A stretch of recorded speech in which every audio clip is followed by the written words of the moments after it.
Good evening everybody and welcome to Apex Racing TV, iRacing Live and Motors TV for rounds 44 to 47 of the iRacing MSA British Sim Racers Touring Car Championship. Andrew Woodhouse alongside Adam Bath and Alex Simpson once again, and Adam, I'll bring you in first here. Oulton Park in Cheshire in England.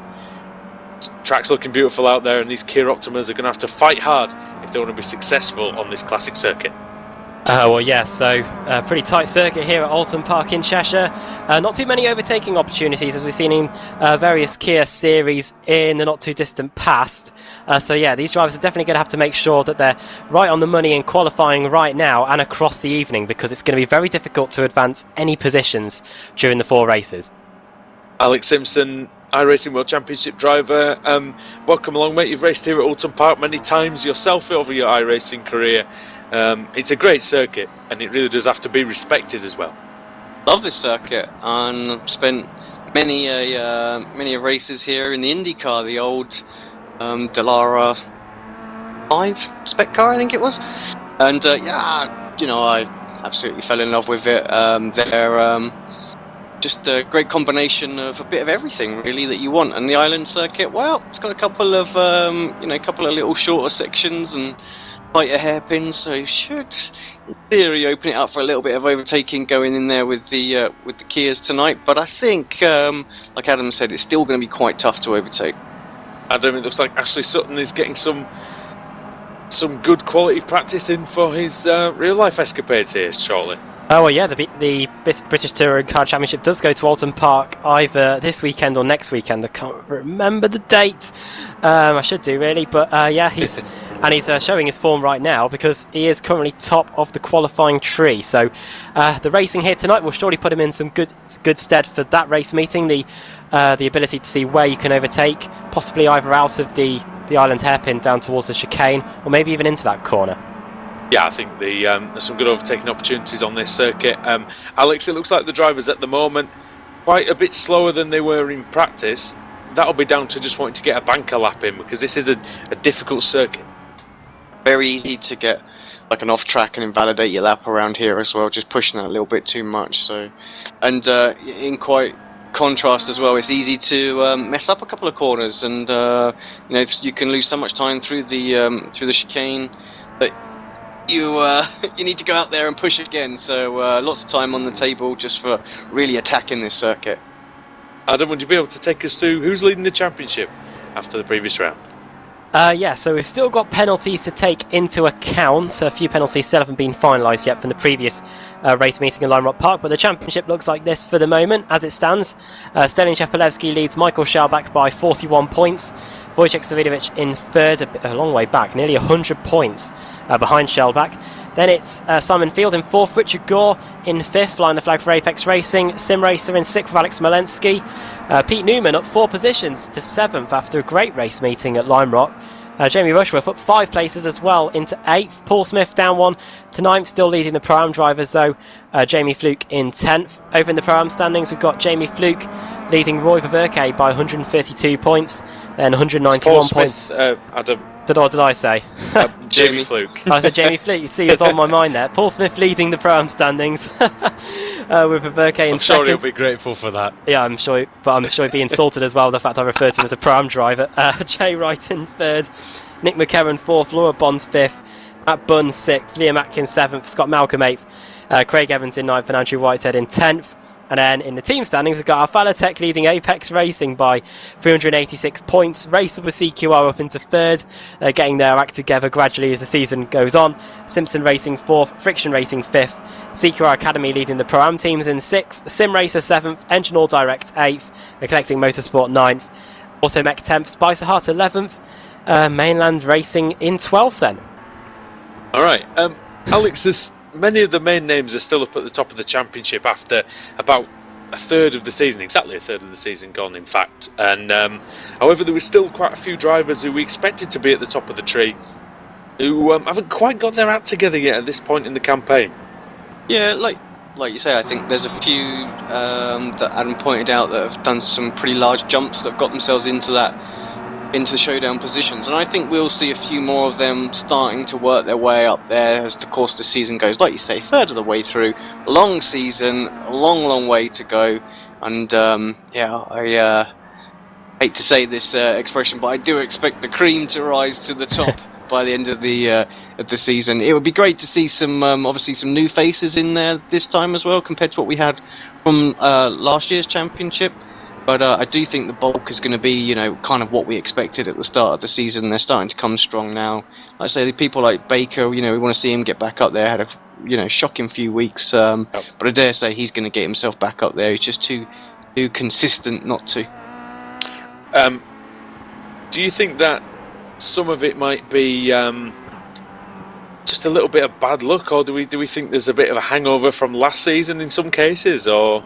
Do you think? I mean, it's a long old season. This. It is a long season. You're right, and we've gone straight in from the winter series as well. So the drivers haven't really had a chance to have a bit of a break, and people might look at it and think, well, it's just sort of sim racing, but it does take it out of you. This is we're over 100 races in this championship. It's not short. The commitment to stay focused through the whole year is is pretty up there. So it's over 100. That's the thing. It's 30 odd qualifying sessions. It's 30 odd weeks of practice. It's 100 race starts. It's probably 100 crashes and 100 off tracks and things like that. It all just builds up, doesn't it? And you over a season. I mean, you know though. Yeah, from your World Championship escapades that it's not always easy to keep your mind on the job for a whole year.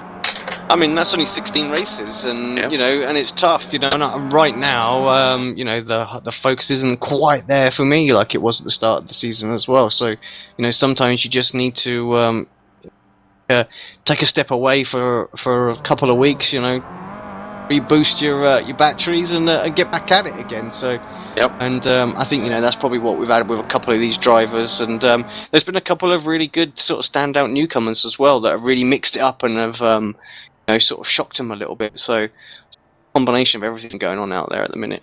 Because it just takes with this point system the way it is, it either takes a good meeting for yourself or a bad meeting for someone else, and you can leapfrog them very, very easily. There's a lot of points up for grabs. Adam, if you could take us through the starting grid for round 44. Okay, so we've got 40 cars on this grid for Oulton Park, which I do believe is a capacity. So we've got every grid slot filled. Well done to the race organisers for that. And on the pole position then, it is Ashley Sutton, 122.244, just 0.2 of a second off what the time he set in practice. Second on the grid alongside him, it is an all-race up with CQR front row, with David Baker there in second, Wojciech Savidovic in third, Colin Cunniff doing a fantastic job for Friction Racing up in fourth. Stalin Chepelevsky, 5th, championship leader. Jamie Rushworth in 6th, Dan Hunt 7th. Michael Hall in 8th. Alex Smolensky in 9th, and Jack McIntyre for Spicer Hart in 10th. Matt Bunn 11th, George Simmons 12th, Julian Shanovsky in 13th.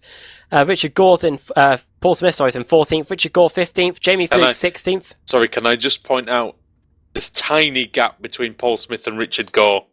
3 thousandths. It's only right that those two will fight forever.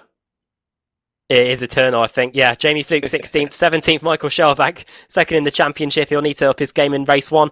Kip Stevens 18th, 19th, Pete Harrod, Kia Club Series champion for the second time in 2 seasons. Simon Field in 20th, 21st, Pete Newman, 22nd, Andrew Whitehead, 23rd, Roy Ververke, 24th, Nick McCarron, 25th. Diogo Melro, Steve Hefford in 26th, 27th Lee Berridge, 28th Scott Malcolm, 29th Laura Murray, 30th Jay Wright, 31st Laura Bond, 32nd Craig Evans, Cesaro Rizzo 33rd, 34th will be Stuart Atkinson, John Roberts 35th, and car starting at the back due to penalties. We've got Ross Balfour 36th, his Friction Racing teammate Dan Craft 37th, Ben Hackerson 38th, Russell Laidler 39th, and Robert Graham 40th.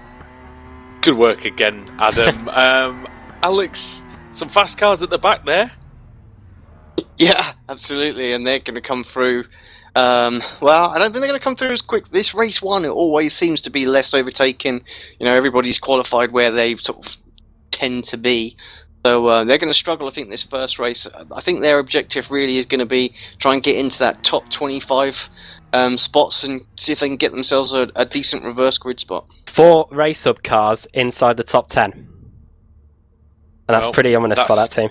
It is. This team coming into some great form. See, now as the revs are rising, 40 Kia Optimus at Oulton Park. Can Ashley Sutton maintain his pole position as the green flag flies here? And look at David Baker, he got a great start. He's going to go on the inside of his teammate into the first corner here. Sutton late on the brakes. He's got a tap from Wojciech Svidovic, and Sutton fighting to keep control of the car, and somehow he manages to, twitching away as the Polish driver got a little too close, and there's a car off down Cascades, and almost disaster for Stelian Chepelevsky, but he manages somehow to keep control of his car, and we're all okay heading towards the island hairpin for the first time. And Sutton takes to the inside line, defending from Svidovic, looking to see if everyone has got through this corner unscathed, and it looks like, for all we can see, everybody's made it through. There's some lockups at the back of the field, some of the faster cars trying to get round some of the slower drivers there. You do have a car. There was a car actually in the hairpin that was very slow. It was an Alphalatech car. I think it was Michael Shellback actually. He's got front left damage, Adam. Yeah, not good there for Shellback, second in the championship, and started quite a bit far down the order after poor qualifying. Started 14th, of course. Now he's going to have, 17th. Now he's going to have to face a lot of work on his hands to try and stay in those positions. Alex, good clean start there. Yeah, I haven't seen anything. Just like you say, just that with Shellback, the damage there. We were on board for a second. You can see it. So just be distracting his view a little bit as well. So I'm sure he'll put that to one side and just get about his business. But yeah, 34. So he's got some work to do with his teammate Cheppy way up there in 6th place right now. So then Ashley Sutton continues to lead, and this time as he goes into the island hairpin, he's going to have some breathing room. Is it enough breathing room that he can afford to take the racing line instead of defending the inside from Wojciech Svidovic? That first statement was correct, as Svidovic gets good traction out of the hairpin. It's quite cold out there, Alex, and it does lend itself to very good traction, good grip in the high-speed corners for this Kia Optimus. So we're going to see a fast race pace here. I definitely think this first and the last race tonight will be much quicker than what we're going to see in the second and third. I was just having a quick look at Rushworth there as well. He was getting very, very close to Colin Cunniff for a moment there, but Chepelevsky's putting a little bit of pressure onto to Jamie now, and he's having to just look a little bit further behind him. Dan Hunt also getting pretty close to Stelian. So yeah, there's a lot of close racing going on out there right now. Through Lodge Corner, and Sutton maintains his advantage, but Svidovic is, as we saw last week, Sutton starting at the front, Adam, and not actually being the fastest car, which is quite an unusual situation. Well, yeah, we saw that him and Shellback having a titanic battle in race 1, and now Svidovic is right where he wants to be. He was able to split the two race-up cars in the first corner and nearly had a shot taking the lead, of course, on lap 1. On lap 3 now with 11 laps. We've added an extra lap due to the short nature of this island circuit, and Svidovic is now going for it into the island hairpin, looking to the outside. That's probably where it's going to have to be, because Sutton can easily defend the inside line. Yeah, the nature of that hairpin just means that the car on the outside doesn't really have a way to use that momentum and run round the outside of the car in front. David Baker almost took advantage of the slight slip by Svidovic and sort of the half move that he really made there. But again, you get offline, you get out of line here, you're going to get pushed back many places. You see the train coming up then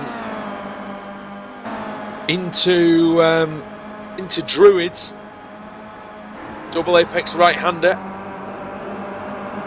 Down towards Lodge again, which is the final corner, which plunges quite substantially down the hill. Down the inside goes Svidovic. Oh, that's opportunistic. And has he managed to make it stick? He sort of has, but he's going to have the inside line for Old Hall corner. Sutton driving Svidovic towards the inside wall, but he gives him just enough space. Swings it in. Oh, and he's gone wide, Sutton. As he opened the door once again for the Sim Racer magazine car. And Svidovic leads here at Oulton Park, and Baker's on the curb down Cascades. And down the inside again goes Sutton, and this is mesmerising from Sutton and Svidovic. Cunniff into third as well. Cunniff got Baker there as well while all that was going on. So and Cunniff He's almost around on the the outside, outside of he it, just gets and Baker's wiped lost out. control. And into Cunliffe he goes, and both men might McIntyre's be out up of the as race well. there. It was actually it was Rushworth who lost control. So yeah, Dave Baker's CQR teammate, huge in there, but poor old Colin. I mean, he's rejoined in 7th, so he hasn't lost too much. But Down the inside goes Matthew Bunn at the chicane. Nick Brook making a move on McIntyre. And Michael Hall's now trying to wrestle away a position with Colin Cunliffe as well. So this all happens with the race-up cars. Absolutely supreme driving there on that lap between these two. Multiple race winners here. Savinovic, I believe he holds the record for wins in this competition. And Ashley Sutton fighting for all his worth. I thought the move by Savinovic was, very intrepid, Alex, and not quite perfectly done, but he never really is in touring cars, is it? no, not at all. I mean, he was, he got his car there at the inside, and some will argue, well, once he's there, he needs to be left a little bit of room. But I think had Ash done that, then he wouldn't have been able to fall back as quickly as he had done. But it was very brave down the bottom of the hill, wasn't it? Oh, absolutely. So, and I think, good. It just goes to show how good he is on the brakes, and why Wojciech is having such a difficulty getting past. He does look like he's got a little bit of edge on speed right now, but and Baker's got a nice run out of that island bend, but he's not going to be able to get there unless he can just overlap Savinovic into Knickerbrook. He's going to have the chance, is he? No, he doesn't, and he has to settle behind Wojciech Savinovic. So Ashley Sutton, multiple-time race winner, Wojciech Savinovic and David Baker, former champions, and then you've got our championship leader, Stelian Chepelevsky, just lurking at him, just having a watching brief, making sure that he can pick up any pieces that might come from this battle. Yeah, and there could be plenty on the line here if we see any more racing like that. Tell you what, I didn't expect that to happen 3 laps in to race 1. That's something we usually see on the last lap of race 4. But Savinovic, sticking it to Ash Sutton, and Sutton was giving it back, giving as good as he got. Really. Baker's got a good run.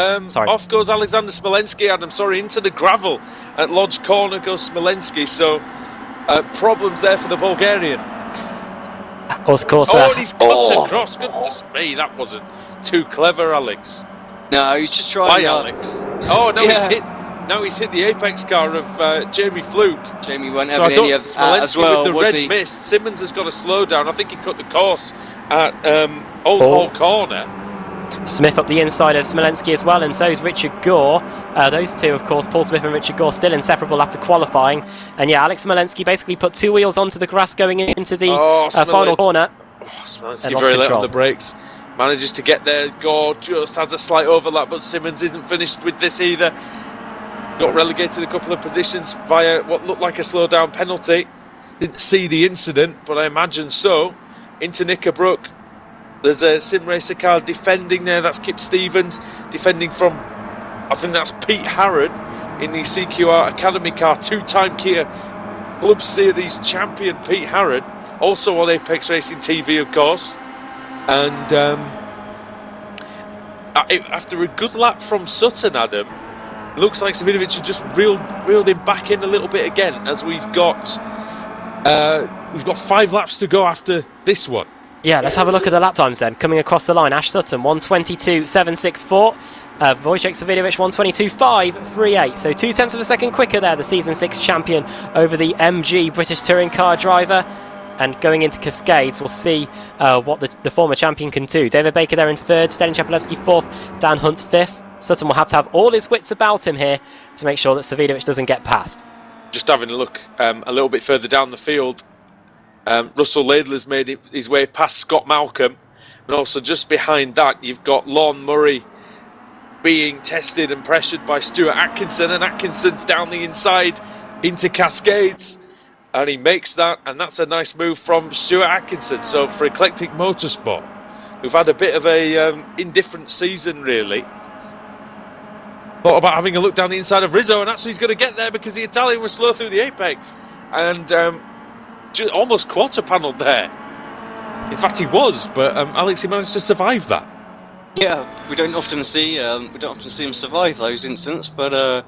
Slow speed there's some smoke ahead as well. I'm not really sure what was going on there, but I think that's a lock up into. Seems to be okay. I think that's a lock up into Knickerbrook. Alex, into the last part of that. Coming on to the start-finish straight then, battle for the lead, it continues, very close here between Savidovic and Sutton. Sutton had to go very defensive, something's happening Andrew, again. No, I was going to say he's almost pushing Sutton through the corner, he's so close to him now. And if dropping down the order, what happened to Colin? And anyone know? Oh, I'll quickly track him about him. He wasn't there as he came across the line. His throttle probably stuck again, I don't know. He's had a history of equipment trouble, technical failures as Savidovic once again tries the outside line into Island hairpin, and this time there's a little bit of contact that might allow Baker through the middle, but you've also got Stelian Chepelevsky in the mix.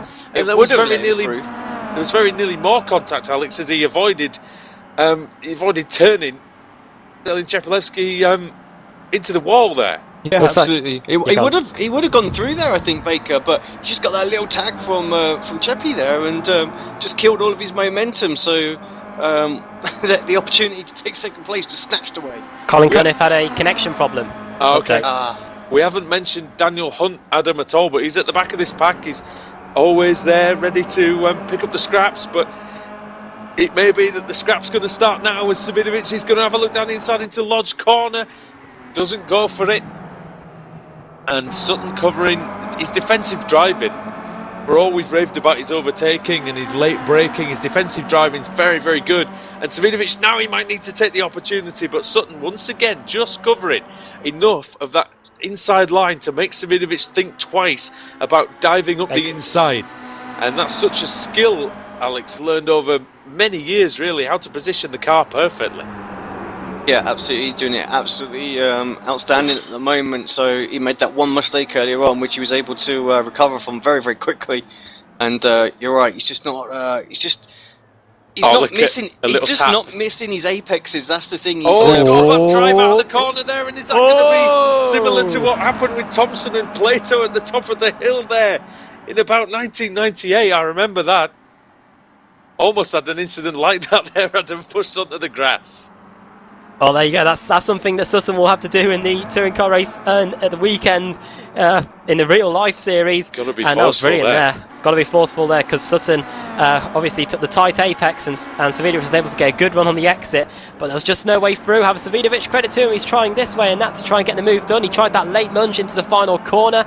He's tried that move on the exit of the Island hairpin. He's trying everything he can. He just needs to try and find the way through where Sutton cannot get a response. Going to get to the line, start lap 10, 2 laps to go. Baker got a poor exit out of the final corner, and it looks like he's under a lot of pressure now from Chepelevsky and from Daniel Hunt. So Baker not electing to defend the inside because it's a fairly fast approach into Old Hall corner. Alex, just going back to what happened at the Island hairpin, it looks like the Sim Racer magazine car has much superior traction to the race hub with CQR machine. Yeah, it just needs to make it work now. Again, just needs to pressure Ash, keep him really tight, pinch him in if he can, almost. I think he's Baker! He was going to try the undercut and it hasn't worked because Baker is there. Oh dear me, that's a mess. And they're all 3 of them off. Savidovic and Dan Hunt into second. Thank you very much. I will take those 3 places. Yeah. Picking up the pieces, as you were saying, Andrew. Usually, Alex, curse of the commentator happens the other way. Alex, I was about to say that Savidovic was far enough in front of third place that he might be able to try a cutback, but Baker was so late on the brakes that it kind of just nullified that whole attempt. Yeah, exactly. They all got into each other as well, and just the nature of the car there, all 3 of them just got hooked up together, and there was nothing any of them could do. So. Ashley Sutton now in a position which he knows what to do in, leading the race with a lap to go. He doesn't want to do what he did at Virginia, where he lost the brakes and, went off the track. So he's going to have to watching a great battle here. Yeah, McIntyre and Janowski, they're going at it, going into the final turn, and once again McIntyre having a look going down into turn 1. Going through there, but Dan Hunt was 5th before that began. And now he's up to 2nd, so podium position is in the offing here for Dan Hunt. Savidovic is now rejoined in 3rd. Michael Hall's up to 4th. Janowski 5th. McIntyre 6th. Bunn is now in 7th. David Baker now in 8th after all that. Jamie Fluke 9th. And Stelian Chepelevsky in 10th. Looks like Baker's struggling to regain his rhythm there, Adam, after that incident. And don't blame him either, really. It's lost 5 places by that. We're on the final lap now. we were talking earlier on, and he can't afford to lose these sort of places as well right now. He is one of the drivers that needs to fight his way back into the showdown positions. So, yeah, valuable points lost there, really. So just the last sector to go then for Ashley Sutton, who started on pole. He wasn't fastest in practice. That honour went to David Baker. But in qualifying, he was top of the tree. And in race 1, he's going to be the king of the hill here. So through Lodge Corner for the final time. Dropping downhill. And then up the rise at the start-finish straight here at Oulton Park to take victory in round 1 of the evening. Here in the iRacing MSA British Sim Racers Touring Car Championship. Second place for Daniel Hunt from 7th on the grid. He'll be loving that. Wojciech Savidovic 3rd. 4th for Michael Hall. And 5th for Julian Janowski. Baker was in the pits after all that, so terrible look for him after what looked like a podium position. Was on the cards there for the race up car, and after having 4 race up cars inside the top 10, we had Sutton, we had Hall, and Rushworth didn't even make the top 10 either. So Rushworth retired actually on lap 6, so something went wrong for him after starting in 6th place. Rushworth retired when he hit Colin Cunniff. You know, when the confusion between down Baker at the hairpin, yeah. Right, him, yeah. So after that, he retired. So he must have had a pretty heavy hit there and some sort of terminal damage. So we had 3 of the 5 race up with CQR cars there by the end of the race. But it's still a win for Ash Sutton, and Dan Hunt will be very happy with that 2nd place. Yeah, and we saw, we saw actually that the slipstream was in full effect there. And I wonder, I mean, Alex, I don't know whether you've got an angle on this or not, but was it down to the fact that it was the reduced temperatures out there that made the cornering speed higher, so the slipstream had a bit more effect? Or the cars could run a bit closer together, possibly. Yeah, well, certainly the grip will, the extra grip will help them run a little bit closer to together. I don't think it would have had much of a difference on the slipstream. I think actually the slipstream would be better with less grip out there, because it's going to accelerate a little bit better. So those conditions there probably actually made it harder to overtake than anything. And don't forget, we've got 3 more races still to come. And tell you what, this championship never ceases to amaze. That was another brilliant first race. Well, let's run you through the finishing order then. Ash Sutton takes the win for the race with CQR. Dan Hunt, 2nd place. And he will get a whole load of podium credits for that, and I'm sure he'll be very happy with that as well, because he's usually not been the quickest of the Alpha Tech cars all season. Savidovic 3rd, Michael Hall 4th. Savidovic will be wondering what might have been. Julian Janowski 5th for Alpha Tech as well, so good to see him up there as well. Jack McIntyre 6th for Spicer Hart, 7th Matt Bunn, 8th David Baker in the end. Jamie Fluke 9th and Stelin Chapelewski 10th. Paul Smith 11th, Alex Smolensky 12th, George Simmons in 13th.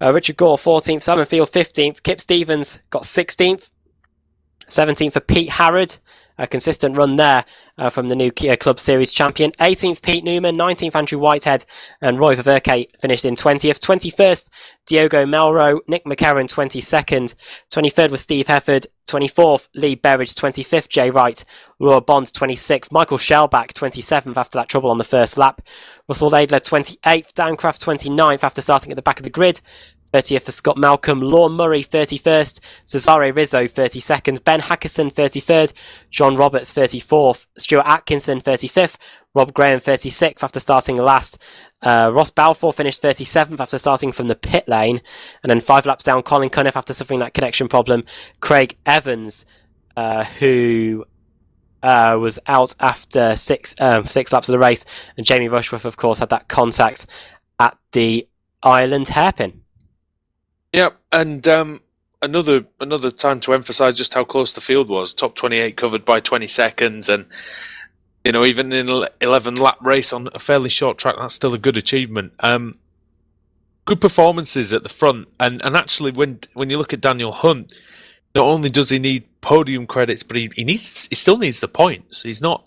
I know we're only 1/3 of the season in, but he's only just in the top 12, so he needs to get up there and really stake his claim for a position in the showdown. Reverse grid then, and we're looking from, what are we looking from, 16 to 25? Is that correct? Yeah. and I've two got it right fulls. for once.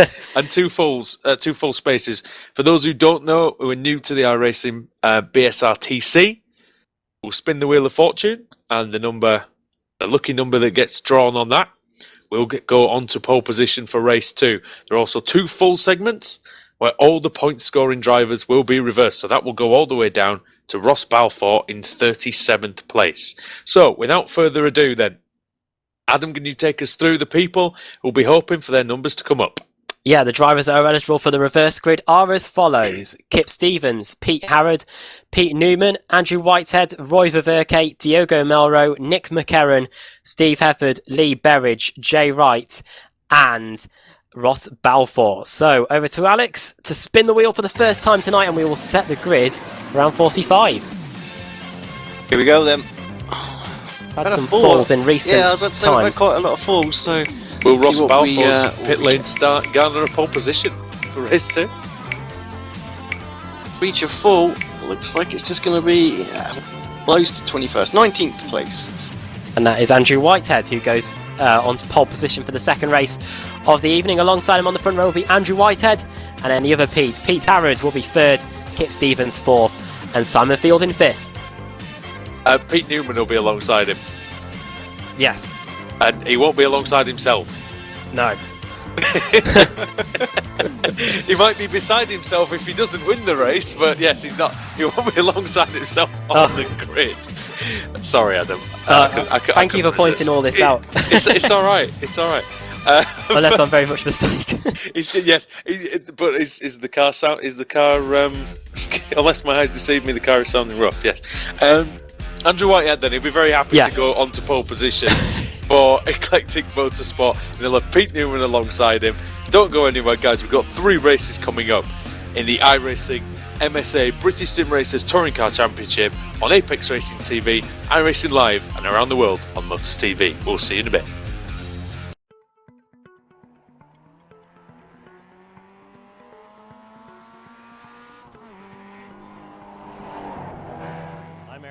I'm an engineer at iRacing. I put together vehicle models.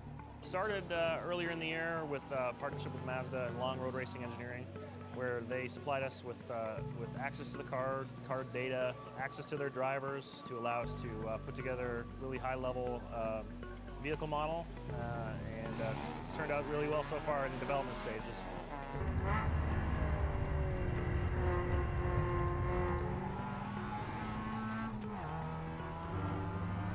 These new MX-5s are incredible. Between the BF Goodrich tire and then all the suspension engineering that Long Road Racing and that Mazda has done, I've been very fortunate to be one of the lead development drivers for the new Global MX-5 Cup car. We've done a lot of R&D on not only suspension, but things that will not only improve the safety of the vehicle for racing, but also the longevity of it in a racing environment.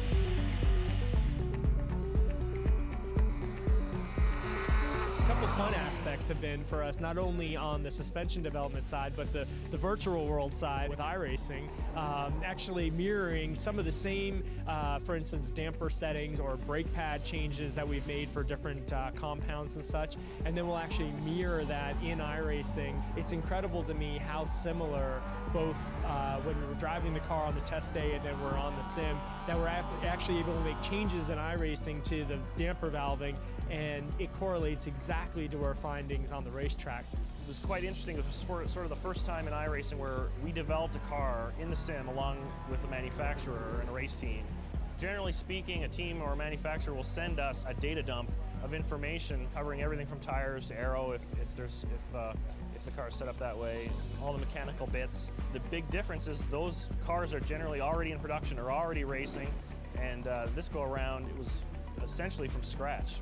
When Long Road Racing received their cars, we started getting our first bits of data, and as they got more data, we got more data, and we were able to go back and forth in the sim and compare with how the car performs on the racetrack.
Everybody's in this place gonna party.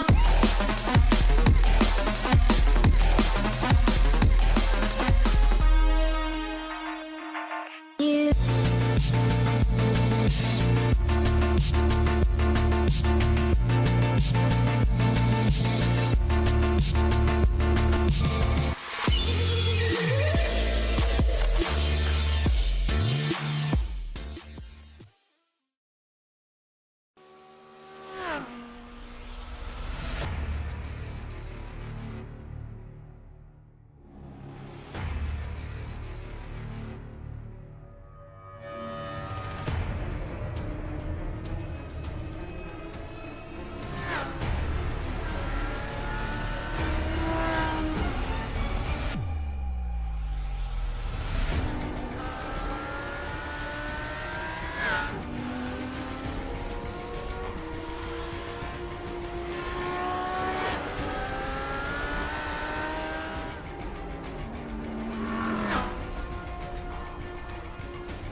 final time this evening, welcome everybody back to Apex Racing TV, iRacing Live, and of course Motors TV. It's the iRacing MSA British Sim Racers Touring Car Championship from the Oulton Park circuit in Cheshire. It's round 47 of 131. I'm of course still Andrew Woodhouse, and with Adam Bath and Alex Simpson. Adam, it's your turn to come in first, my friend. It's the third reverse grid race of the evening. The sun is setting here in Cheshire, and the track is also cooled down, 25 degrees instead of 40. Yeah, so we won't be seeing cars understeering wide too much, hopefully, through this final race. 19 cars reversed again for this final race of the evening. So not as big as we saw in race 3, but I still think we're going to see still another brilliant race. And we have been actually seeing great racing all evening. The guys have somehow managed to find a bit of track here at Oulton Park, which does allow for some overtaking. We saw a whole lot of big fight backs through the field in race 3. On to more than Daniel Crafter, Alex, who managed to find overtaking places where we didn't even think there were places. Amazing drive that last race. You know, just really put everybody under extreme pressure, and they just couldn't keep him behind. And yeah, awesome. His teammate as well. Making moves into druids and things like that. You just don't see moves like that. Adam, you've got about a minute and a half, mate, if you want to go through this grid for us. Okay, then we'll find the grid and we'll get it up. So that's momentarily. So yeah, that's momentarily. We will see the grid. So in about 20 seconds we'll go through that. But we do know that pole position belongs to Pete Harrod, and he'll be looking for his first victory in the BSR Pro Series. And Laura Bond will be also looking for her first victory. So there is a chance we may see a new winner, Alex. Well, fingers crossed, touch some wood. Oh, wow. That wasn't McIntyre again, was it? We just saw that in the distance, but yeah, someone just went flying. Was it McIntyre again? I'll tell you what, I'll have a look actually. It was Nick McCarron and it was Colin Cunniff. Oh, man. Anyway, here's the grid. On pole position, it is Pete Harrod, Laura Bond alongside him on the front row, Jack McIntyre in third, then it's Jamie Rushworth fourth, Andrew Whitehead fifth, Michael Hall sixth, seventh is Colin Cunniff, eighth Stelin Chepelevsky, ninth Russell Laidler, 10th Alex Malensky, 11th is Jamie Fluke, 12th David Baker, 13th Kip Stevens, 14th is Diogo Melro, 15th Lee Berridge, 16th Jay Wright, 17th Michael Shellback, 18th Wojciech Savidovic, 19th our race 3 winner Dan Kraft, and then 20th it is Paul Smith, 21st it is Craig Evans, 22nd John Roberts, 23rd George Simmons, 24th Dan Hunt, 25th is Stuart Atkinson, Julian Janowski 26th, Richard Gore 27th, 28th Nick McCarron, Ash Sutton 29th, Pete Newman's going to line up in 30th, Scott Malcolm 31st, Rob Graham 32nd, Ben Hackerson 33rd, Matt Bunn 34th, Simon Field 35th, Roy Ververke 36th, Ross Balfour 37th, Steve Hefford 38th, Cesario Rizzo 39th, and at the back in 40th it is Law Murray. Good timing, green flag. Harrod got a slightly poor start. Is Bond going to go down the inside? She is. Harrod goes wide. Does he carry the speed? He does, and that's Spicer Hart team. Oh, no! The two Spicer Hart cars have gone. No! Oh, they've taken themselves out, and they're going to take out the whole field. Or at least some of them. Oh, most of them. Number 8's on its roof. The Alfa Latek car. That's Chepelevsky, I do believe. Oh, that is disaster for the team that was New Homes Digital. Somehow we escaped it being a lot monumentally bigger than it looked like it was going to be. I tell you what, it didn't look good. Oh, they're still going. Oh, that's Jamie Fluke off. The car's flapping appallingly there. It can't keep it in a straight line due to the damage. And I think there's only a couple of cars out somehow. We'll see what the damage is when we come round to finish back one then. So Harrod leads, then it's Rushworth, Michael Hall, Alex Malensky. Rushworth's thinking my luck's finally turning. David Baker's there in 5th, I think. Then it's Laidler, Melro, then Shellback, who starts the 17th, then Kraft, and then Savidovic. Shellback already in the top 10. How many cars have gone to pits? We've got 1, 2, 3, 4. And poor Spicer Hart. Well, yes, but it was self-inflicted. Self-inflicted, though. So, oh dear. I was about to say Laura Bond had a chance to lead the race for the second week in a row. And she just didn't really give any space to Jack McIntyre, who's just having an absolutely shocking career in this series, unfortunately. And the lap 1 then Rushworth versus Harrod, CQR Academy versus Race Hub. And I tell you what, it's another CQR domination really of the top 10, similar to one of the races at Lime Rock Park. Rushworth's going to go for the lead then into the island hairpin, down the inside. Pete Harrod, Kia Club Series champion, there it is, is now down to second. Hall looking close now in third. And at least from Pete Harrod's point of view, that was frightfully easy for Jamie Rushworth, as Alex, knowing Harrod and the speed that he has, I would have expected him to put up more of a fight. However, we do see Pete Harrod coming on stronger at the end of races. Yeah, there's a bit of contact. I'm just watching a battle between Dan Hunt and Colin Cunniff. I think somehow Hunt's managed to hold on to that, but yeah, there was just a little bit of coming together there. But you're right, Andrew. I think that more comes down to the fact that, of course, they are sort of both CQR, even if it's sort of like, academy and main team. So it's probably a fair bit of respect given between the two teams and the two drivers right there. And considering Harrod's a part-timer as well, I suppose he doesn't want to take out one of the senior team members. Kraft and Shellback. I think Kraft just doesn't quite get the exit he wants, and actually he's got Savidovic coming at him now outside. All of a sudden. So we're on board wide. With Savidovic. He's going to get the run, but he's going to run out of road, is he? No, he doesn't. He keeps great. He stays on. Kraft giving him the room. Gentlemanly driving from Dan Kraft. But can Savidovic get up the inside through cascades of Shellback? And Shellback keeps he needs to keep all the way over to the right, because Savidovic will go for it, Adam. Yeah, and Savidovic was on the grass. Shellback almost missed his braking point. Diogo Melro just almost being forced wide. He's going to get the run out of the corner. Can he just get clear before the braking zone? It's going to be very difficult. Is he going to try it? Is he going to brake late? He's going to come across, and there's contact there, and off goes Melro. He somehow avoids. And contact with dear. And someone's off as well. Is that Sutton sliding around almost on the grass? And he's making contact with the engine oil direct car Lee Berridge, who's trying to stay in front of Sutton, who started in 29th.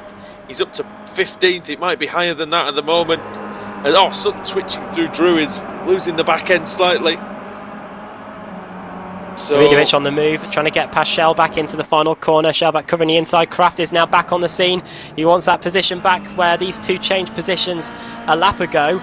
As we come across the line to start lap 4. Berridge got held up by Melro.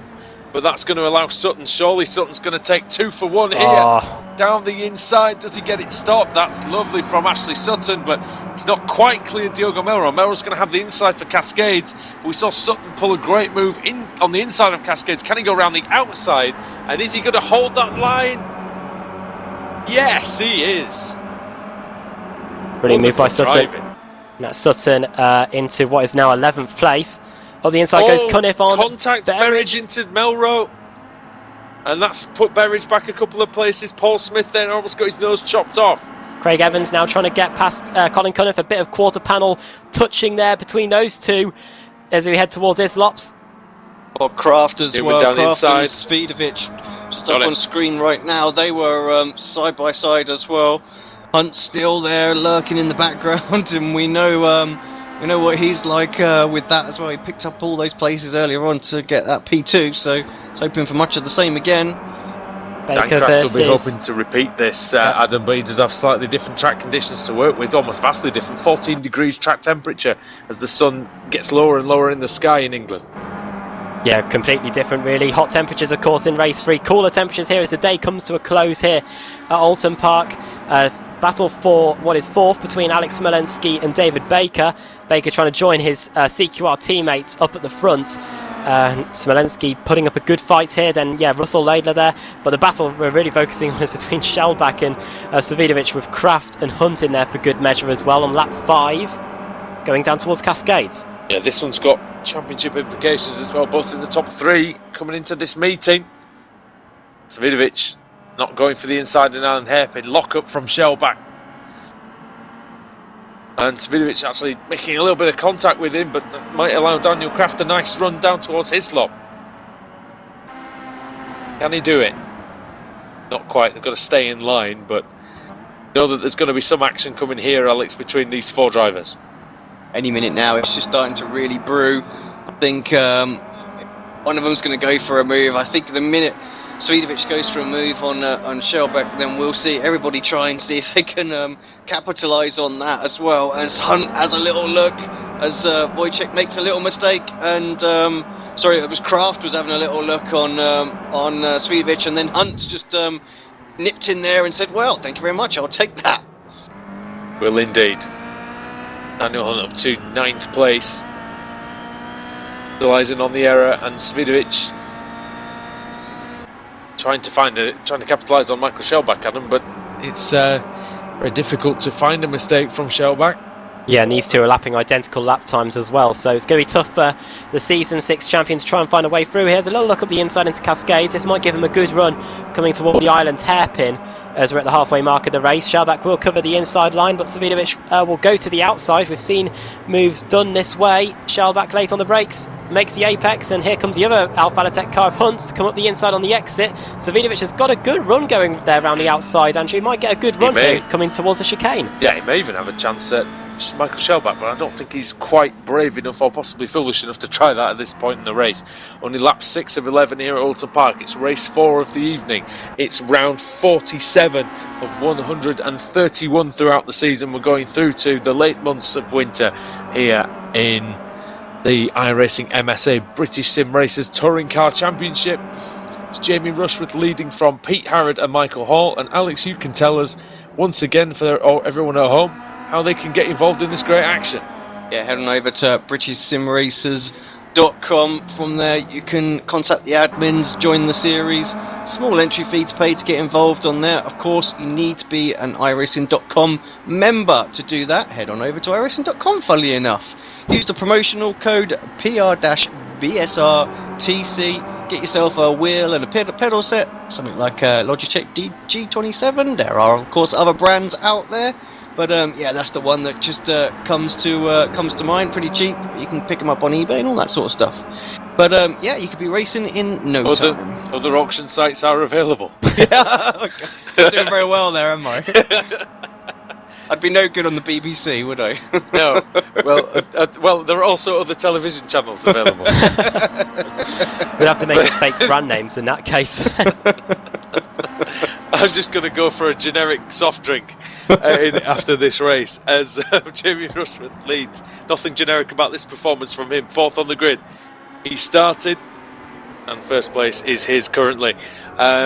This will be a good boost for him. He was up to 8th place in the standings, Adam, after the last race meeting at Lime Rock Park, and you know, he's climbing up, isn't he, towards that top 3? Yeah, he gained 5 spots at Lime Rock Park last week, and with this win, it hasn't been the best race meeting. I think he'll admit that as well.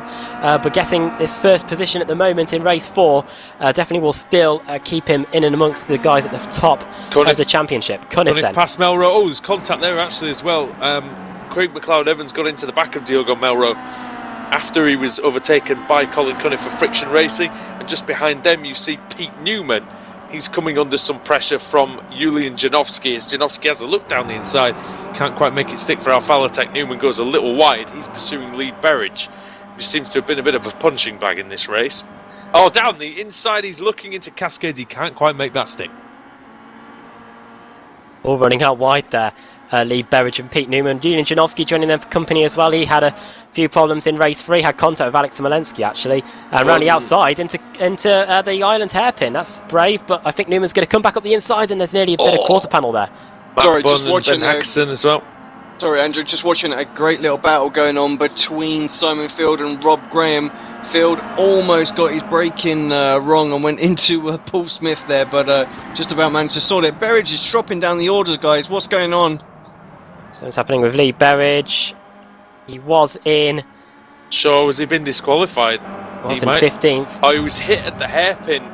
Made contact with Pete Newman and disqualification for Lee Berridge. Oh, Svidovic around the outside on the final turn. This is a great battle. I think Rizzo's been disqualified as well.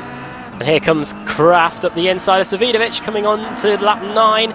Svidovic is going to try and force the Friction Racing car up against the pit wall. No way through there, and they slot back into position. But Svidovic and Kraft, the meat really in this Alfa Latek sandwich.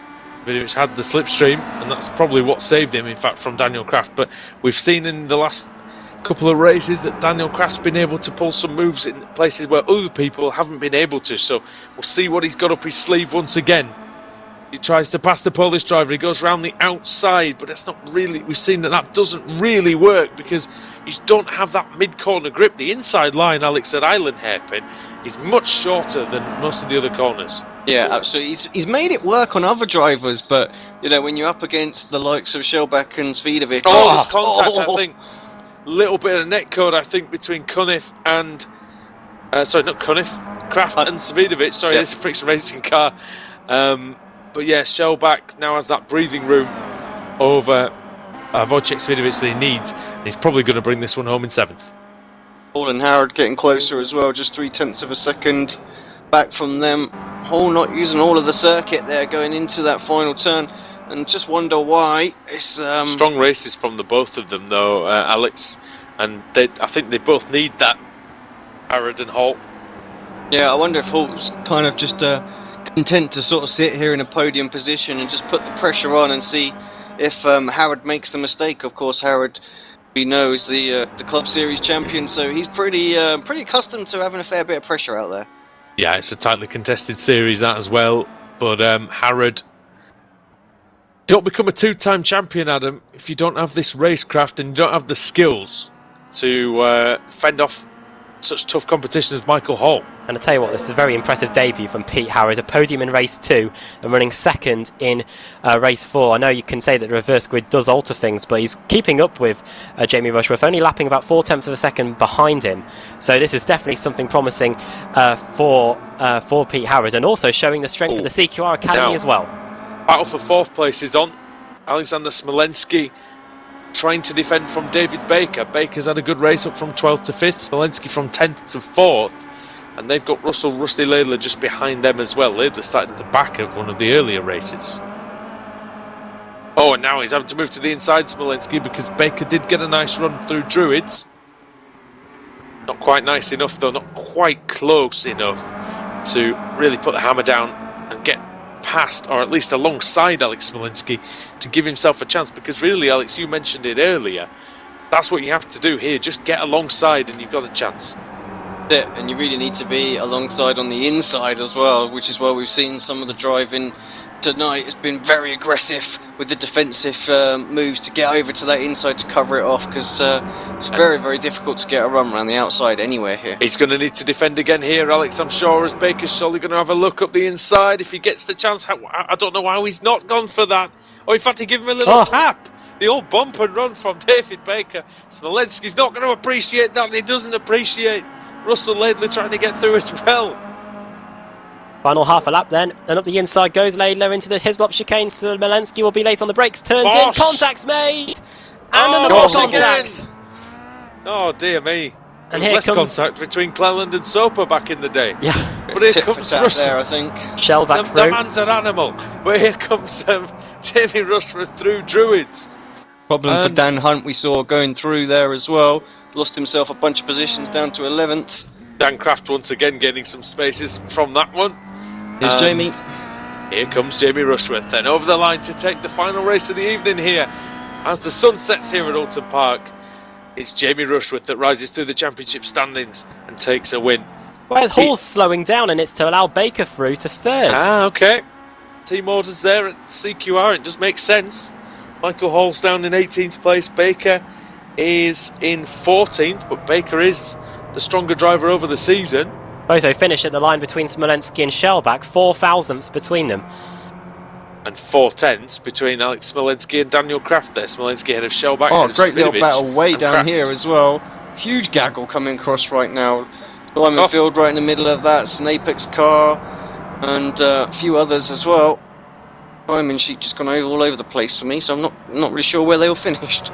Paul Smith got 22nd, McLaren 23rd.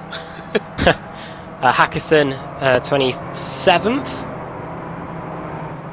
And very, very tight in the end, yeah, between Baverke and Murray, and a few tenths between those guys as Hackerson takes a shortcut back to the pits, uses the Foster's layout there. And 27th place. Yeah, might as well. Get out of here. It's not been a good night for Eclectic Motorsport. Well, they were running up in front in race 2. But Jamie Rushworth takes the win. Pete Harrod second, so that's a fantastic result for the CQR Academy driver as, whoa, Sutton goes for a slide through Druids. And we're running through the finishing order then. Rushell takes the win, 2.9 seconds ahead of Pete Harrod. David Baker finished on the podium in third, Michael Hall fourth, Alex Smolensky fifth, Michael Shellback sixth, Wojciech Savidovic in seventh, eighth for Dan Kraft, and ninth Ash Sutton, and 10th was Russell Laidler, 11th Dan Hunt after starting 24th, Colin Cunniff in 12th, 13th was Diogo Melro, Richard Gore 14th, 15th Richard Gore, there's a collision in the pit lane between the two race-up cars, 16th Julian Janowski. You've done Richard Gore twice. Richard Gore twice, so I'm sorry Craig Evans, he finished in 15th, Julian Janowski in 16th, 17th is Pete Newman, 18th Kip Stevens, 19th Jay Wright, 20th George Simmons, 21st was John Roberts, 22nd Paul Smith, 23rd Nick McCarron, 24th Rob Graham, 25th Simon Field, Matt Bunn in 26th, Ben Hackerson 27th, Scott Malcolm 28th, Roy Ververke 29th, and then Laura Murray in 30th, Laura Bond 31st, 32nd Stuart Atkinson, Lee Berridge 4 laps down in 33rd, Cesaro Rizzo 34th, 4 laps down as well, Jamie Fluke 9 laps down, the car was crabbing appallingly at the start there. He was 9 laps down. Andrew Whitehead, 36th, 10 laps down, and alongside himself in the pit lane will be Stelian Chepalevsky, is 10 laps down, and Jack McIntyre also 11 laps down, confounding what has been an awful night for Spicer Heart.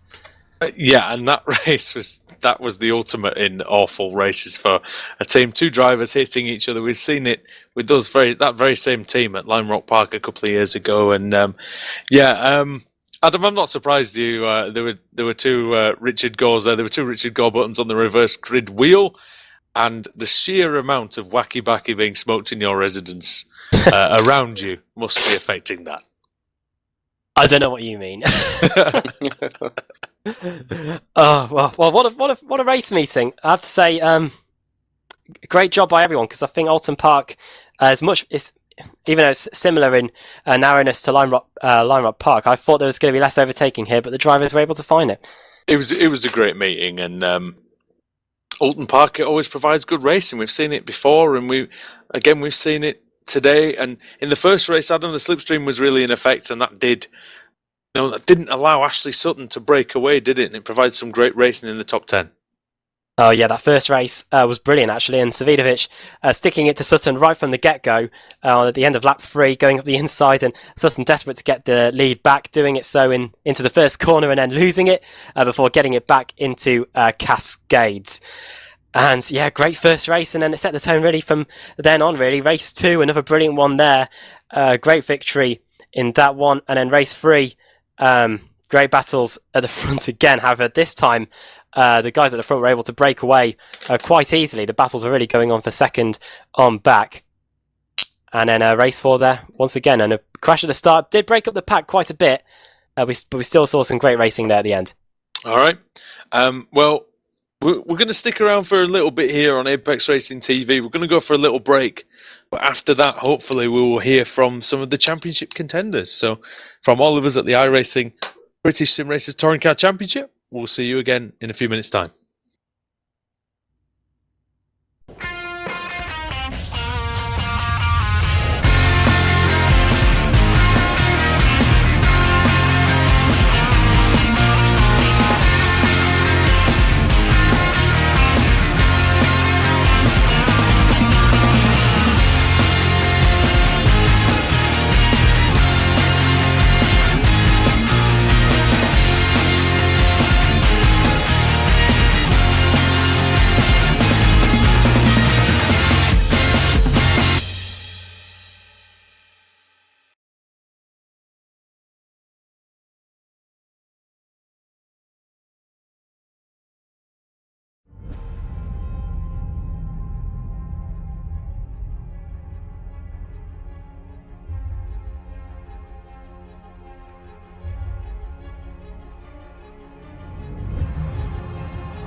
Welcome back to the post-race show from Oulton Park, the iRacing MSA British Sim Racers Touring Car Championship. Andrew Woodhouse back with you, as is Adam Bath and Alex Simpson. These guys are still here too. And we've got a special interview for you all. We've got Stelian Chepelevsky in the box, so he's standing by with Adam Bath. Yes. So Stelian Chepelevsky, thanks for talking to us. How was your race meeting then? It seemed to be a bit up and down, the 4 races tonight. Good evening first. Yes, was quite... I don't know, I am actually, this point I'm very hungry because I think out of 12 weeks I have been taken 6 times. First swap, first corner. And I think we're gonna apply new rule for turn 1 crashes incidents because it's really frustrating. I don't know, I didn't make good qualify. I had problem with the qualify. Race 1 was okay till the moment I push Dave into Vosh, then we lose a couple of positions, but still finished top 10, which was okay. Race 2 and 3 I really don't push too much because this track is really hard and quite dangerous to make any moves. And I really expecting good result from the last race.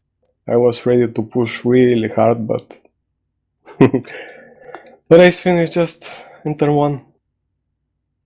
Do you think the race organisers do you think the protest system works? Because as you're saying, the first corner incidents don't seem to be stopping.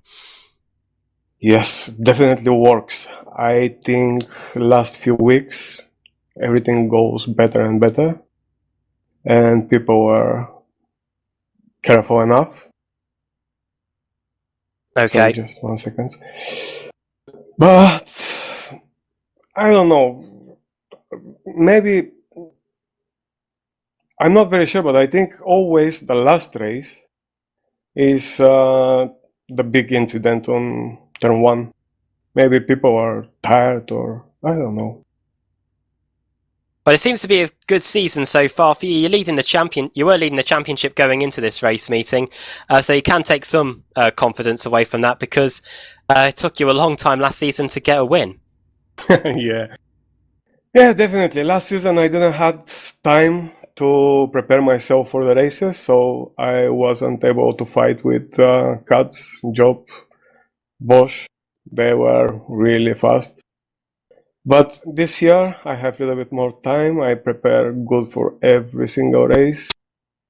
And no, definitely I feel confident. I am not so much frustrating. I am a little bit hungry for this evening, but again, the good thing is Michael is in the lead now, which is good for the team.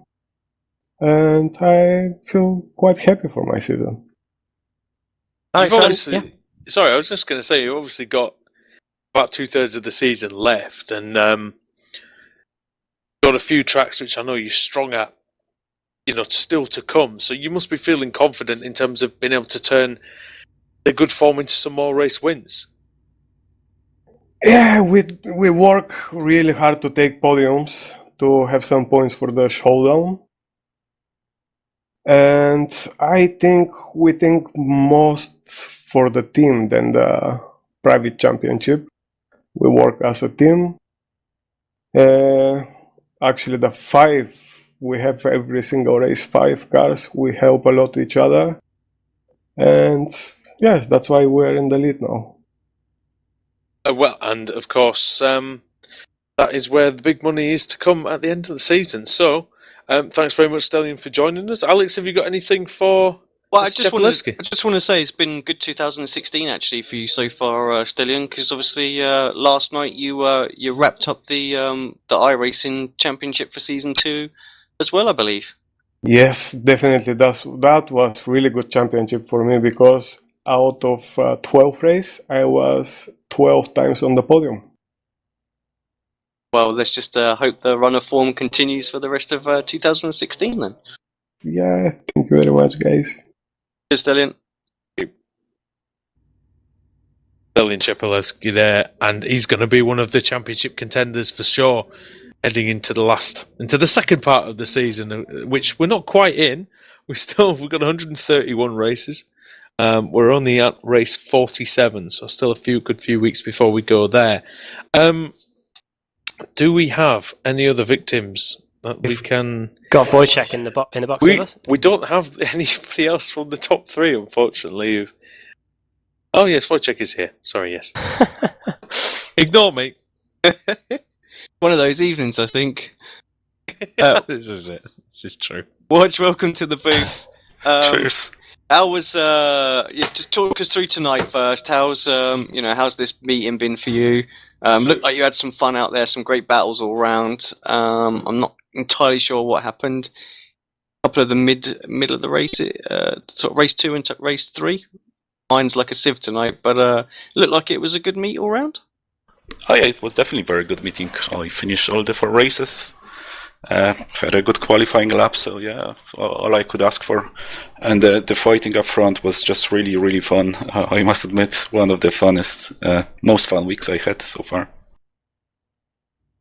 It looked like it was very physical out there, and you had to really force the moves for them to work. But it looked like you got a lot of overtaking done out there tonight. Yeah, definitely. Especially, I think it was race 3. Everything worked almost perfectly, and I was really forcing other guys to outbrake themselves. I think 3 people actually outbrake themselves coming together with me into the hairpin. It was really funny. I was on the outside every single time. I was hitting my braking markers, and everybody, three guys, went straight on down the inside, like basically losing the position. So yeah, other people's mistakes allowed me to make quite a lot of progress. Is a track where mistakes seem to be punished. Mistakes have to be punished if you're to have a good race. But we're about a third of the way through the season now, and this is all about sort of reflecting on what's happened so far this season and heading towards the rest of the season. You're obviously in a good position, just as good a position as you were last year at this point almost. And do you feel more or less confident than you did in 2015? Definitely the formula this season doesn't suit me as well as the last season around, because 4 races, they are just simply shorter. There's less time to get around. The tire wear didn't really comes into play. Even in the warm races, you can get away with pushing the car quite hard. And I also noticed, because we have a first and last race when the sun is very low, evening and morning lighting, it's usually way more grip, and I used to be always quick whenever it was hot out there. So I think that's actually I actually probably lost some of my advantages I had last season. Series is obviously much closer. Adam, I know that, like I said, the middle of the season is going to be crucial, isn't it? Yeah, the middle of the season, really. That's where all the wins occurred last season, which sort of set the running order for the showdown. And of course, it's where we saw Sebastian Joe really come onto form, and that's what got him the championship there as well. Of course, Wojciech, the most wins, of course, in the BSRTC. So I'm sure he'll be eager to add to that title before we get to the showdown and get those podium credits, of course. Well, let's hope so. It's proving to be really hard to win races. A lot of it depends on the luck you're gonna get with drawing the reverse grids. And even if you're quite up front, it's like, I mean, top 15 guys, if someone is up there, like Pete won the race, there was no one there that could possibly catch him, for example. So it's really, really hard. Alex, anything? Yeah, no, just looking at the points, Wojciech, for the moment, 65 points after tonight's meeting, so you've closed the gap a little bit tonight. So, I mean, do you look at these points at the moment and think, yeah, they mean something? I mean, last season, obviously, you were miles ahead, and it meant nothing. It all got stripped away come the showdown. Is the showdown points more important? What's your view on that? Yeah, I would say so. The showdown points is the most important thing, and both Sebastian and Andreas proved last season that when it comes down to the showdown, it's really all about those few races. So the important thing for me is be in the top 10 and try to get as many podium credits. But even those, they don't make that much of a difference. Interesting. Thank you, Wojciech, for jumping in and joining us. Yeah, I wish you all the best for next week. And when I say next week, it's next week is the 7K race, isn't it? Are you gonna be in on that? Yeah, I hope to be there next week. Yeah. Yeah. Well, all the best of luck for that one. I know we'll be commentating on that one as well. Cheers. See you then. Cheers, Watch. All right. Who have we got else? One more, just finish it up. Well, as Craig's been waiting. Been waiting very patiently, so I think we should go and get him. Craig, are you still there? Yes, I am. Mr. Craig Evans, welcome. You've been waiting very patiently for us, so we thought we'd bring you in. You're the last victim of the evening. Oh, that's nice of you. How did you get on tonight? We saw you in and amongst the action.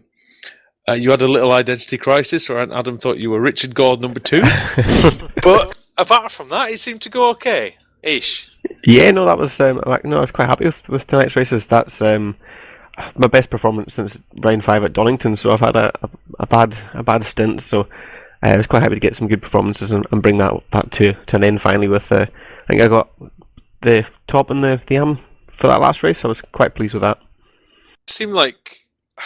It looks like it's been a tough season for the team, for Automeg, but it looks like you're getting, slowly but surely, getting a few different opportunities which you're just starting to make the most of. Do you feel that the team's going in the right direction?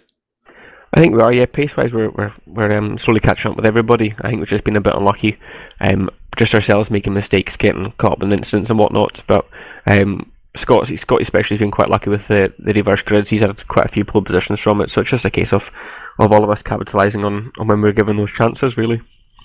I know I've raced with Roy a lot from the club series, and what does he bring to the team? Because he's a very consistent driver, and is that something that you guys that you've been looking at, and you're trying to gain something from that? He brings clean races. That's something that we don't have. He's got I don't know what the record is right now, but he's got a very, very clean season so far. But he's quick as well, so he's got a mix of everything there, and he's the one. And I know he's a reserve driver, but he's the one that's kind of carrying the team really. He's got all the performances, so we're just kind of looking to see what he's doing and all working together to get that pace that he's got. Well, before the meeting started, he was the safest driver out of all the regulars, with only 2 incidents per race. And in this league, as you know, that's quite a challenge. You've got 2/3 of the season left. And what are A, your personal goals, and B, the team's goals? Because you are in the top 10 of the AM category. I'm guessing it's not too much of a stretch to think that you're aiming for that top 5 to get into that AM category showdown at the end. I'd love to. Debut season of iRacing in the Kia, so a top 5 would be excellent, but I think 7th at the moment, so I'm quite happy with that. I was a lot higher up earlier in the season when I had a run of good performances, but I'd be chuffed with the top 5, and I think if we can get the team as a whole get some more points, and we are quite a bit behind the guys in front of us in the AM category as a team. But if we can just kind of close the gap a little bit more, I don't think we'd pass anybody, but if we can just close the gap and kind of get some good points on the board, we'd all be chuffed with that. We usually talk to the front-running guys about how close the series is and things like that, but I want to get a perspective of a midfield driver. No offence in that one, but from where I'm sitting and knowing just how hard it is, even in the club series, things like that. It's very, very congested in that mid-pack, and I guess it's quite difficult to have many good races in the top 15, top 20, because it is so close. Yeah, well, midfield, that's you being kind to me. I'd think I was more of a back marker. But no, you're right, it does get quite congested. I think the reverse grids make it even more so when you've got the quick guys. Say you've got a reverse grid, and it's 40 odd cars reversed, you've got the quick guys at the back, and you're just they are trying to get past them all and make up some places, it just gets a little bit tight, and you end up just following them through. But I enjoy it. I love this pack racing. I've come from console racing where you get 16 max, so having big grids of 40 to 60 is just insane to me. And 10 of them are out in the first corner. Exactly, yeah. And of the 16. But I think, because what I was going to say is, do you feel that you're improving quicker because you've got to race against these really super fast drivers? Because the guys at the front are just ridiculously good.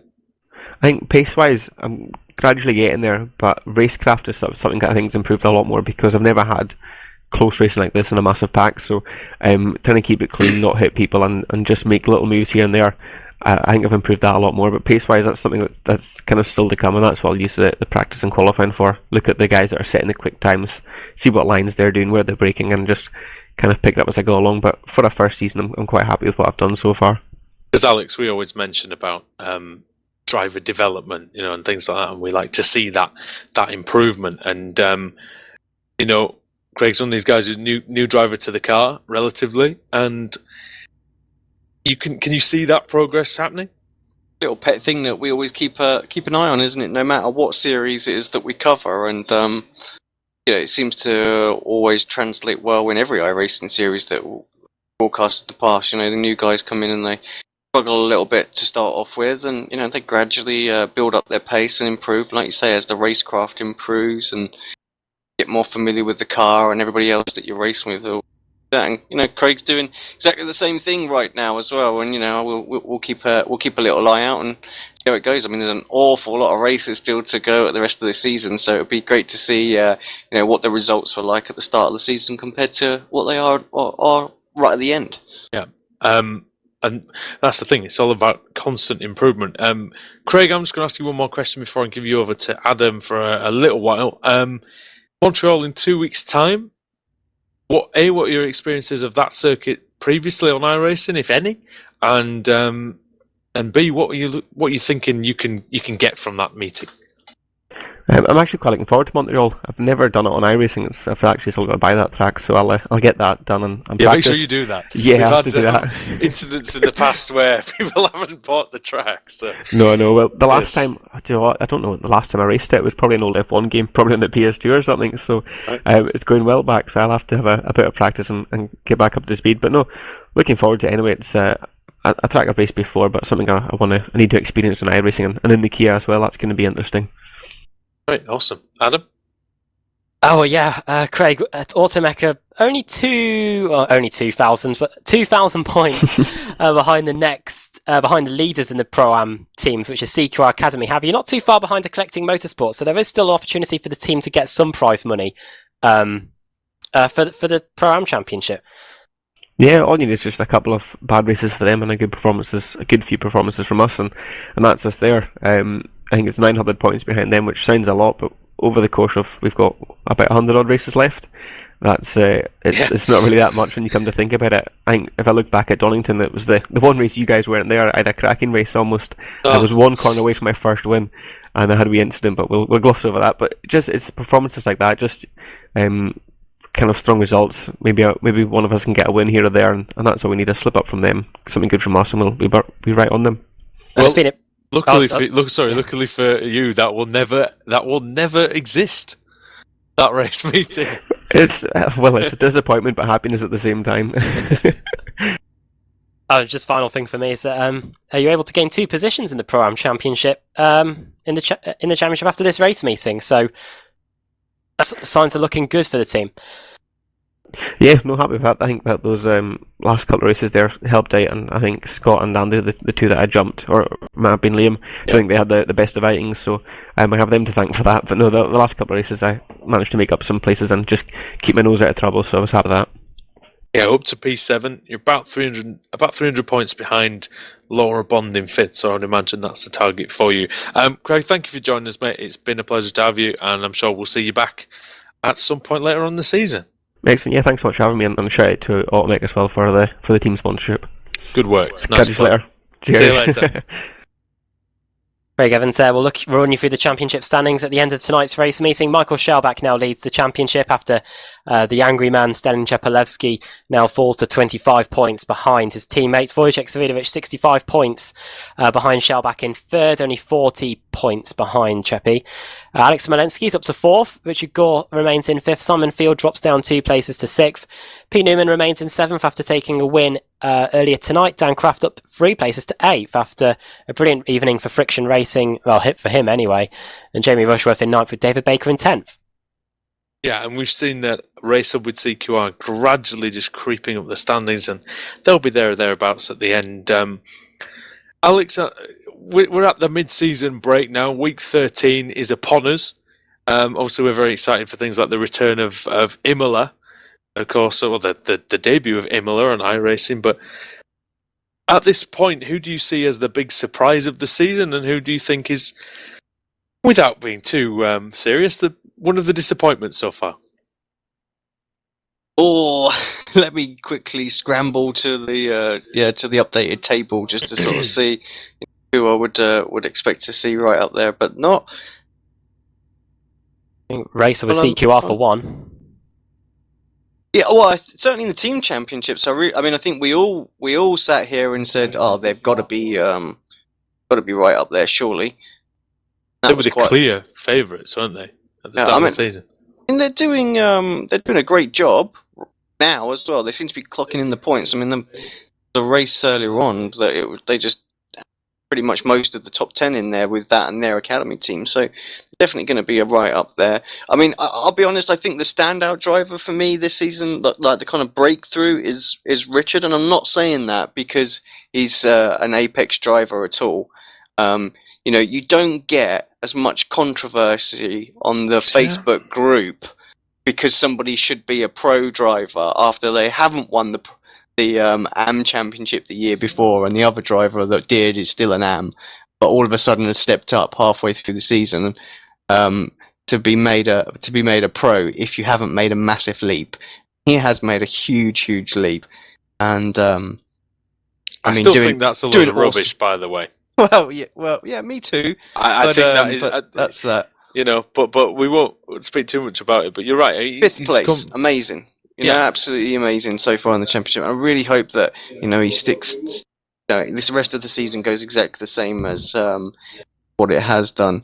He's got a great platform to get into the showdown, though. Now, hasn't he? Oh, yeah, absolutely. I mean, good solid points and right in there as well. And there's.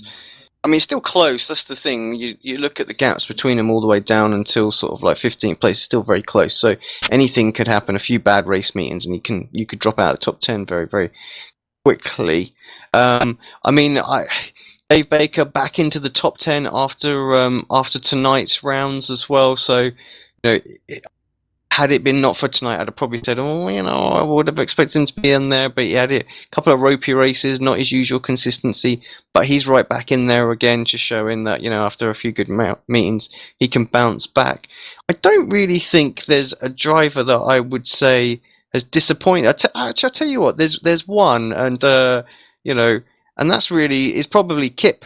Kip was in that top 10 for ages last season, and usually very, very consistent, but he seems to be all over the place this season with his results. Some of it not his fault, like today's race.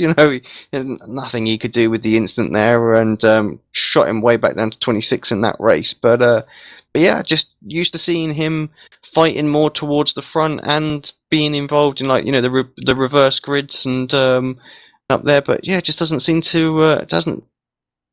There this season, so maybe that will sort itself out for the second half of the season. Yeah, Stevens locked up 4 wins last season. He had half a chance of the title at one point. Yeah, he started off the showdown so well. Been taken out by Wojciech at Canadian Tire. Yeah, Motorsport, in Canada, which was one of the talking points of the season because it eventually cost Savidovic his championship and made him finish 4th in the end. Stevens, 4 wins, average finish of 17th place. Last season, an average points of 115. So, not going too well for the start of this season for Kip. But he just needs a win or two, and that will get him the podium credits he needs to get in the showdown if he carries on with the consistency.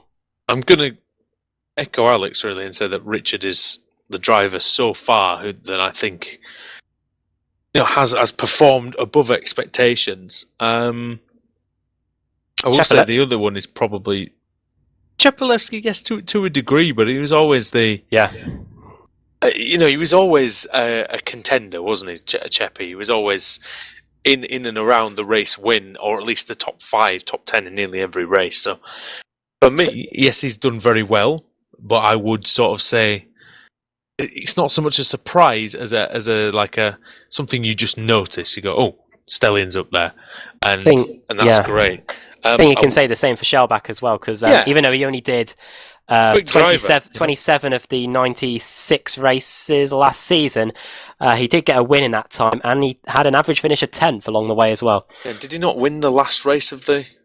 I think he did. Yeah, he did. He won the last race round at Daytona.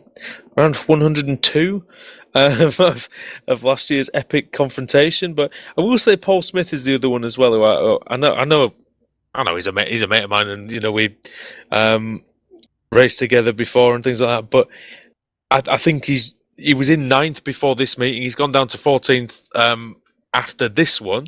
But I think he's had a good season. I think my disappointment, again, I hope nobody takes this to heart too much, but Yulin Janovsky has underperformed for me, considering just how fast he was in that Winter Series. He looked like an absolute star in that Winter Series. Yeah, he looked right at home there. And he was... And Alex, he was so quick compared to guys who are at the very top of the table. He was faster than a lot of those guys in the Winter Series. Yeah, I wonder if it's every time or something like that. I mean, he's hooked up with the Alpha Elitech guys, and they've proved to be a very quick car every week. So yeah, maybe just stretch for time a little bit there. But yeah, I mean, good to see what he can do for the rest of the season, work his way up there. But yeah, way down in 20th place at the minute. I wouldn't say we were raving about him in that Winter Series. I wouldn't say he's driven especially badly, but you would expect him to be higher than 20th. Especially the fact that Dan Hunt, Chepelevsky and Shellback have been performing so highly as well. To be fair to Dan Hunt, though, he hasn't been right at the front with the likes of Cheppy and Shellback. But yeah, Janovsky... he's plugged away as Dan Hunt, though, hasn't he? Yeah, he's plugged away. That's why he's up inside near the top 10. He's in 11th. He's got into a good place. That's again. Sorry, Adam. Just quickly, that's a good place for the championship, isn't it? A good base to provide a challenge for the showdown is what Daniel Hunt's got at the moment in 11th. If he can look forward, and hopefully he can gain some more podium credits and give himself a good starting position. Well, yeah, he's only just over 10 points behind David Baker, who's in 10th. And it's not too far behind him to Jamie Fluke. So he needs to keep looking in both directions. Right, we're going to go on to something that we're putting together for Motors TV, which will be airing later on in the year. Our top 3 races of the season. Yes, we are going to choose 3 races to be put onto a very special broadcast of BSR Touring Cars powered by iRacing, which is going to be live, which is going to be on Motors TV on Tuesday evening, of course. And that's going to be coming your way very shortly on telly very soon as well. So we're going to see our favourite races and some of the best and worst of the BSRTC as well. So we'll see you then. Alex, before you go, anything final thoughts from Oulton Park and heading to Montreal next week? Any thoughts about that meeting? Well, no, just another good, another good race meeting here. Much like Lime Rock to a degree, we saw a little bit more overtaking, but I think Montreal will. Dare say we'll see a lot more overtaking there. So.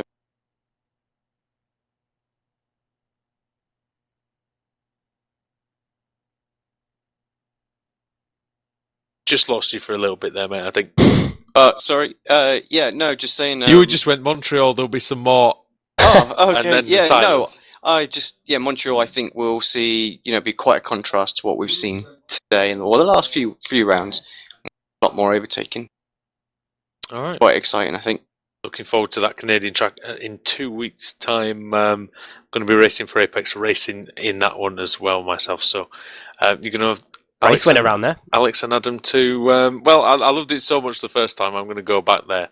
Chances are it's not going to go quite as well. 62 grid spaces. So if there's 62 cars in that race, well, I haven't got a chance of even getting in the top 20. I wouldn't believe, but we'll see how it goes. Right, everybody, that is all we've got time for. You've had a bumper broadcast of the iRacing MSA British Touring Car Championship tonight. British Sim Racers Touring Car Championship, of course. So from all of us here on iRacing Live, Apex Racing TV, and of course around the world on Motors TV, from Andrew Woodhouse, Alex Simpson and Adam Bath, we'll see you in 2 weeks' time for Montreal, Canada. We'll see you then.